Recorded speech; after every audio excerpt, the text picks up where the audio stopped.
Orlando, Florida, in a gritty affair against Chile, the Canadians got the result they needed to advance out of the group. A big accomplishment in their debut. What's going well?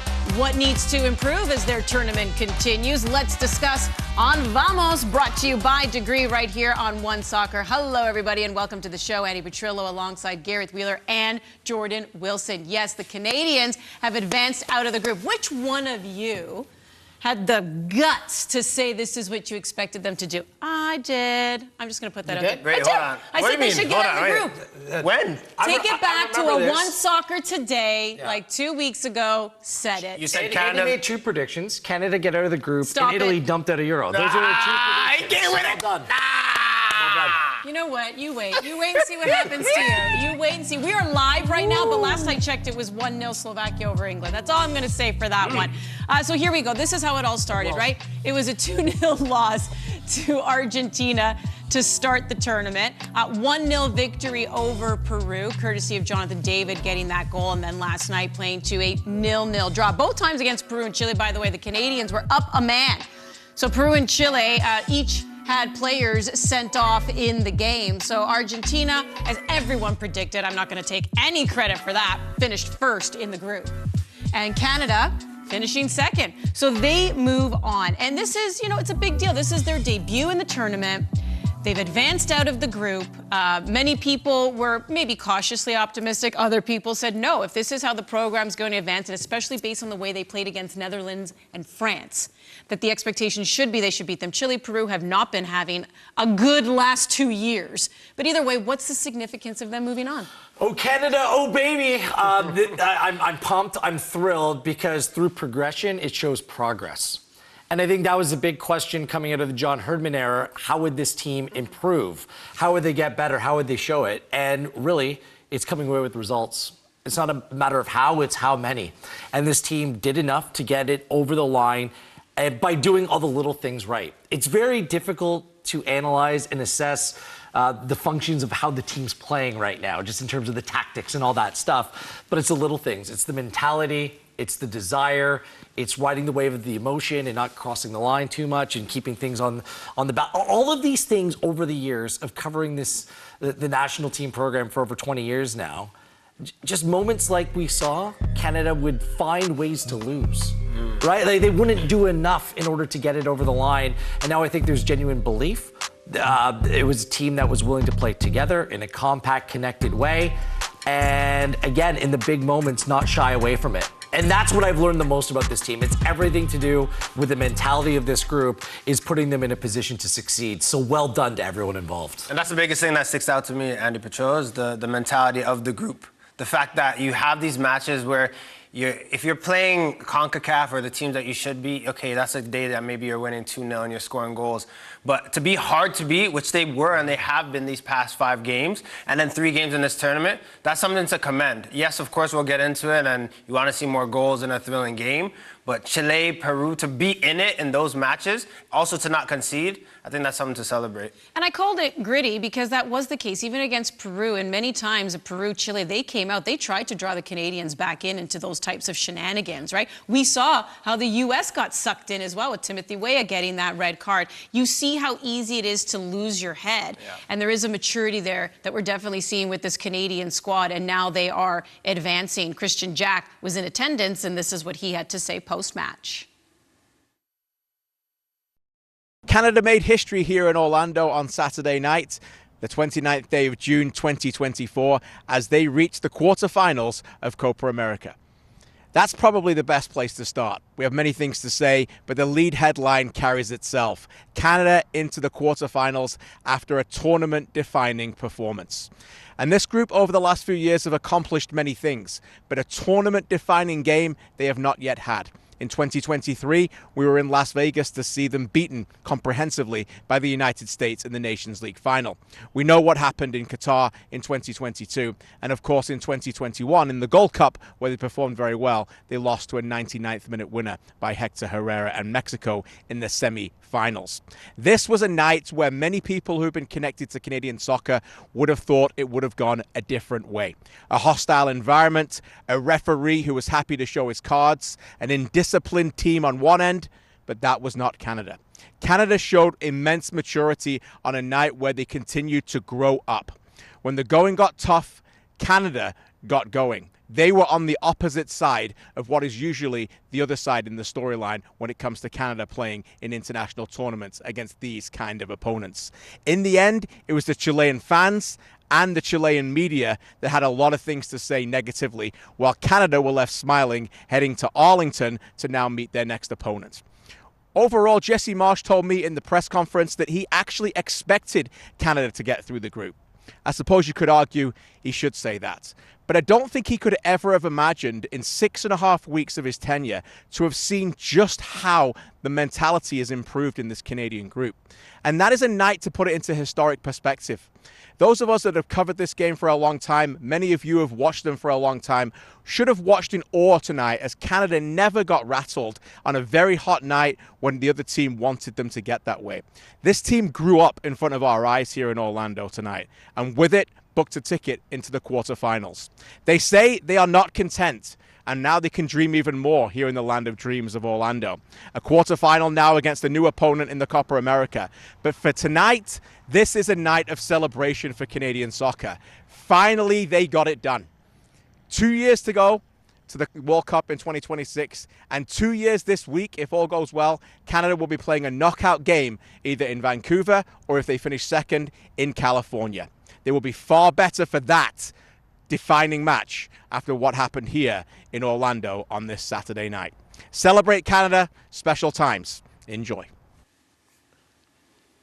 Before we start talking about when we're going to be older in 2 years' time, I want to go back to the day before when I was younger than I am even today. Let's look at that game against Chile and just kind of what stood out before we, continue to look at Canada here as a whole in this tournament.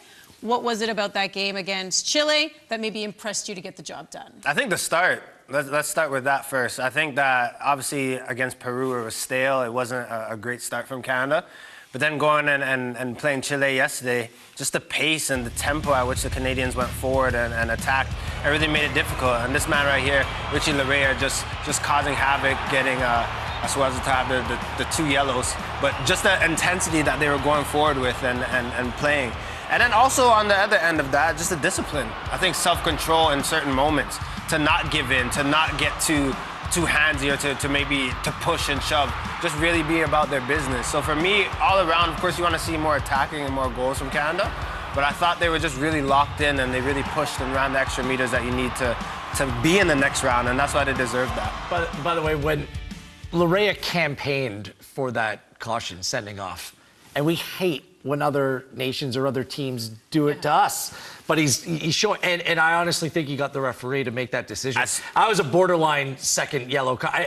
If I'm the referee, I don't give that as a second yellow. As soon as the AR waved, I said it's happening. I said it's time, because everything about it, his body language, the way he waved, the way he got up quickly, it all moved. The players that ran over to the situation as well, you're like, this is it. Yeah, and decisions certainly went Canada's way. I know there's a lot of complaints by the Chilean and the Federation about the referee. I thought he handled a very difficult atmosphere on a very difficult occasion, just about as good as he could have. But Canada, some of those calls could have gone the other way against them. They just fell on the right side of the ledger.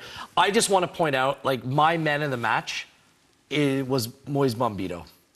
This guy, who was at the end of a controversial call. Well, the controversial call at the beginning of the game, that's not the referee, that's VAR. They didn't advise Bombito to go, but clearly he was a marked man. He was on a caution in the 7th minute. Yeah. And for a young central defender who hasn't had a lot of games under his belt, to play in that atmosphere, that environment, understanding that playing that position and the pressure that would come, the composure and the discipline that it took, and the way he played throughout that game, that is not easy. He never left his feet again. Never left. He was just except when he won basically every aerial challenge in the game. I just thought that was a completely composed performance by Bombito. Cornelius was great as well. But playing on a yellow for that long in the type of game it was, full credit to him. He was my man in the match. Fantastic. And you know what? You're right. And we're fair here. We'll say it. I mean, obviously there was the missed red card, I feel, in that game against Peru with the headbutt. A lot of people will look at the Moise Bombito and the elbow to the face, and was that intentional? Was he moving his arm? A lot of people would say typically that would be a red card, and that's what happens. You give some, you get some, you win some, you lose some. That is the game. The Canadians are the ones moving on. I guess you know what? What a great weekend to move on and make this country feel good, because we're celebrating our birthday, right? It is Canada Day long weekend. Yes, and someone else is celebrating a birthday in studio. Come on, Wheeler. Wheeler. Aw, you know we love you, buddy. The birthday boy here. So this is what we're going to have for you. And Canada. Happy birthday, Canada. We have Halifax Wanderers taking on Calgary, followed by match night. It is the Tony Bet Match of the Week on July 1st. Jesse Marsch, we will hear from him next. What did he make of the game? We'll hear from him again as well on some other things about this team that maybe he wants to see improve. And we're going to start to pick out some players as well. Lineup changes that Jesse Marsch made in that Chile game. Did they work? Did they not work? As we continue to discuss on Vamos. 0-0 draw against Chile. That's what the Canadians needed to go through. Argentina beating Peru. So they are moving on for the very first time in their debut here in Copa America. 3 shots on target. Remember that, because we will be discussing goal scoring when it comes to this Canadian team. That's for sure. Let's hear from their head coach, Jesse Marsch. It's not just the goalkeeper and the defenders. The entire team has been tactically very organized and very disciplined, and it's meant that we're very difficult to play against. We've looked athletic and strong in every match, and that's what's enabled us to move on in the group. Now, looking forward, we are not satisfied. The group in there is not satisfied. They want to keep going. They want to push this thing, and they know that no matter who our next opponent is, if it's Venezuela, if it's Ecuador, if it's Mexico, that it will be a difficult match. But they believe in themselves, and I think they've grown a ton in the last month, and we're excited for this next challenge. Well, you heard him say we're still awaiting the opponent between Venezuela, Ecuador, and Mexico. But what are your expectations now that they have made it out to the knockout stage? Sounds simple, but for me, just go as far as you can. Then that's the new meter. That's the new meter. You win. If you go win the quarterfinals and you're at the semifinals, has Canada been in a semifinal tournament, a big tournament before? Yeah, like outside of Gold Cup in 2000. That was way back, because I was a little tight those times, right? So this is for me, if you're looking at a new generation of Canada that we want to step up, this is that tournament to go do it and go as far as you can, which is beating either Venezuela, Ecuador in the next little round, but then you can go to semifinals. Who knows? Maybe finish 3rd in this tournament. That'd be huge for Canada. Beyond the bragging rights, being the CONCACAF team that got out of the group and maybe last the longest, we'll see how the rest of the groups play out, which is something they can puff their chest out a little bit. I do think that they're playing with house money. I think that it's unexpected, especially the way that they got out of the group. This has provided bonus times. It's provided opportunity. Remember, Canada needs games like this, games that matter in competitive environments, because they're going to be playing a lot of friendlies over the next 2 years. They don't have to qualify for the World Cup. They're hosts. So those games with true jeopardy, they're going to be few and far between. So the experience that they're going to get out of this is huge. Secondly, if they didn't get out of the group, they would have just packed up, went home, go back to their MLS teams, go on, finish up their summer vacation. They need time together on the field under a brand new manager in order to take this group forward. So it's bought them at least another week of valuable training time on the field, boots on the ground together. There's nothing that replicates that experience. So this is going to kick on and give them opportunity moving forward to grow much quicker. I haven't seen them play against Venezuela or Ecuador, but based on what I've seen those two countries do recently, I think that would be a great challenge. And we've seen Canadians get the job done against Mexico in the past. I would feel the expectation of a win. Really? Yeah, I really would. I would feel the expectation is to move on to the semifinal. And Jesse Marsch in some of those clips as well talked about the team not being satisfied with where they're at either, and that they want to improve too. So that also gives me the encouragement. Do you think they're ready to win? It's hard because they played a man up for so long against these teams, and it's not an excuse for anyone, but it's kind of the reason why they're in that position as well. So I have a hard time understanding potentially 11v11 against one of these teams, whoever's going to go on and win that group, what that actually looks like. Sure. I just don't know. We've been robbed of that because, yes, those last two teams went down to 10 men, sure. I don't know, but just the way they're playing, minus the goal scoring, which I promise you we are going to get that. I know, but I'm just looking at these other teams that they're taking on, that they too have been struggling, right? Let's get to Richie Larea. This is what he had to say post-game. Richie, congrats. You're off to the quarterfinals. How do you guys feel? Yeah, great, obviously. It's a big achievement for the program. It's a tournament that we wanted to be part of and make an impact in, and I think we did that tonight. And I think we can look at the game and take a lot of positives from it, but also stuff that we can clean up. But I think overall, good performance in a tough environment, and yeah, we're off to the next round now. It was a street smart performance. You guys managed that game really well. What did you make of the team's performance tonight? Yeah, I think a very mature performance. I think we had chances to get ahead of them and get on the scoreline, and we just didn't take them.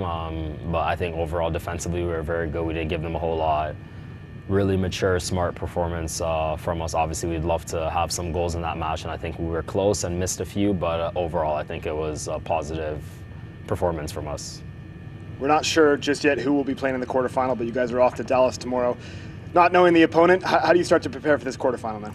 I think it starts obviously with just recovery now for everyone, and then getting everyone back on the same page, fresh legs, and ready to play whoever we're going to play against in this quarterfinal and be ready for that match. And for you, Richie, you've come back from injury. You've kind of slotted into the team very nicely, got some big minutes tonight. How are you feeling? Yes, I feel good, a little bit tired, and obviously getting my legs back, but it was nice to get a run out today and be able to play big minutes and contribute to this big moment for our national team. Big minutes, big role. What did you make of him as that left wing back? Interesting. I think it was more of a case of fresh legs than anything else. Coming off the bench the first game, just working his way back into it. And he's a player with tons of legs. And he was influential in the game because he was all over the player being sent off. I don't think it was Richie's best game, but clearly Jesse Marsch loves the player. And he fits the profile of player that can really succeed under Marsch. I think there's a group of maybe about 15 of them right now that Marsch feels like he can turn to, whether it's coming off the bench or starts. He's going to be competing for a starting role in this team. I don't think he's a locked-in starter, but certainly has a big role to play. One of the 15 that you mentioned has to be Shaffelburg, and the fact that he started this match, when for me I was thinking maybe later on in the future he would be starting, but the energy that he came in, and we have to give Jesse Marsch his flowers and give him a clap, because he got things wrong to start against Peru, to switch things up, to have such an energy-filled first half with the runs that were made in behind, Shaffelburg being a part of it, also partnering with Davies as well. I thought that connection, it's not as dynamite as Miller, but in terms of going forward, I thought they were great, and he did a great job defensively. But they went forward well, and it was a great start for Canada. I think those substitutions, Marsch should be proud of. I was surprised he started. It worked. You notice him every game he plays. I kind of feel like Canada's missing that little bit more of a tactician in the middle of the park, because the strikers are starved of service. But if you're playing this way, where it's more of a scrap, more of a fight, then Shaffelburg in a game like this completely suits it. And Marsch brought him up like day number 1 with us about Jacob Shaffelburg and the way that he looks at the player. So good on him in his first Canada start. It was a big moment last night. And I think we all kind of agreed we liked him as the sub, but we also just wouldn't be surprised if he got the start, just because Jesse Marsch is also still trying to figure out who is benefiting where on the team. And yeah, you know what? Give credit to Shaffelburg. He did not look out of place at all. Well, the semifinal round of the 2024 edition of the TELUS Canadian Championship begins on July 10th. Have ourselves some derbies here, gentlemen, with Forge FC taking on Toronto. It's a doubleheader followed by Pacific and Vancouver Whitecaps. The Whitecaps trying to go for the three-peat. They'll have to get through Pacific first. You can watch the Canadian Championship right here on One Soccer. We're taking you through Vamos now, presented by Degree on One Soccer. We'll hear from Jesse Marsch. When it comes to scoring, this man's been getting the job done defensively, making some great saves. What about the goals? Let's talk about that next on One Soccer. 5 games under new head coach Jesse Marsch. Here are the results. First half against Netherlands. A lot of people impressed by that. Second half kind of fell apart as they were working that new system. 0-0 draw, though, against France. Once again, strong against Argentina. And then, as we know, defeating Peru and a draw against Chile. But what's missing there, guys? Well, of course, they score 1 goal in those 5 games. How's Jesse feeling about that? Yeah, look, we've scored 1 goal in 5 games, which is incredible to say, because normally the teams that I work with and the type of football I try to play is very attacking, very aggressive, and trying to get our explosive players out in transition. But I also knew coming into this job that there were some defensive frailties. So I mean, it's unexpected, truly. It's unexpected that we've been so strong defensively and not quite as strong offensively. But I know that if we continue to grow within the system that I'm creating, we're going to create a lot of chances. And if we can continue to be stable defensively, that will be a big development and a big cornerstone of how we can move forward to be successful. So, again, I was thinking that the situation would be a little bit more reversed, but I'm pleased and I'm excited about the foundation that we've created. Logically, it makes sense. Have some patience. Do you know what the sporting world doesn't have? Patience. The world doesn't have patience. Or the world in general. What do you make of that? Are you concerned, though, about the lack of scoring? I like what he said about the defensive play being better than the attacking play is unexpected. I think it's unexpected to all of us involved. I think that some of it is based upon the way they've been forced to play and the situations that have come up. They still had better XG than Peru and Chile on the balance of what happened in the group stage. Just the chances were few and far between. And in those games, really, going a man down, their opponent going a man down, like it was incumbent on the other team needing wins and needing results to come on and attack Canada. So I think they fell a little bit deep at times. The central midfield players especially weren't able to get out and after it. The one area of the attack I would be more concerned, chance creation, definitely. But set pieces have to be way better because in international competition, you need that. But clean sheets, I mean, this is the way to win. Canada hasn't had back-to-back clean sheets since January, February of 2022. Honduras, United States, and El Salvador World Cup qualifying. Like, so that's the positive. Like, the attacking stuff will work itself out for me. That is the positive, right? That was the weakness for Canada is defending and defending all over the pitch. Now you can say at least they're robust, hard to beat. But this is where the joy comes in, right? When you talk about this Canadian team, the Davies, the David, the Lair, and all those players that can go forward and score goals and do it with their club and they have that type of play, I think it's just bringing them back. I wonder, too, I don't know how you feel about this, Wheels or Andy, but if that's also just with the legs as well, like the energy that you need to go for. Like they're pressing all over the pitch. They're running more and exerting energy more than they've ever done. I feel like sometimes when it comes to that last bit, getting across the face of the goal, they're maybe missing that energy that they usually had before. But I mean, Taniolo, sorry, I should have scored in 2 straight games. Don't say we don't love you, Wheels. Love you, buddy. Happy birthday, buddy. What is this? Thank you. Yeah, we're going to end the show on, you know what, Canada's moving on. Canada's, what is this? I'm still alive. I'm scared. I don't know what this is going to do to me. Buddy. I can't open it.